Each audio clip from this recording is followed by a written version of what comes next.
My name is Elliot. I'm going to pull a card out of this box at random, which is a business lesson or experience, and I'm going to tell you what it means.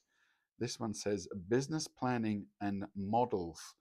This is a business theory we teach at the university, and I've put the words narrative versus numbers. This is a test to see whether your business has any mileage at all. And what the modeling does, or what a business model is meant to do, is I have a strategy that's my long-term vision and destination, and I have a model, a business model, which is the value. That's why it works. That's the value that what I do will create for someone else, an audience of people. And then underneath that, I have this thing called a business plan, which is the operational elements, which I have to implement to make it happen. These three things have to exist to be successful. I need a coherent strategy, a long-term vision, and I need a business model which makes sense. It adds value for a group of people with my proposition and offer, and then I need to do the plan to implement it. And so we have this test in business modeling called narrative and numbers. And the narrative is the story. They call it a story. If I sat down with you and said, I am going to start making, let's say, plants. I'm going to grow some plants. Everybody grows plants, right? And I'm going to sell them to this audience of people in Bude, where I live. Well, there's lots of people in Bude.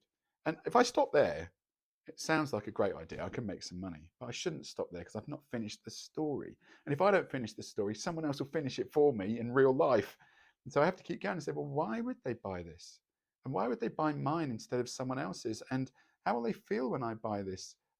Will they execute the transaction, or will they change their mind? And how long will it take? And that whole value proposition, if it doesn't make sense, it's not a business model. It's something I've gone into unprepared. And when I implement the business plan, it goes wrong. I blame that on other things, or other people do, like, it's gone wrong because of the weather or something. But actually, you didn't get the narrative test right.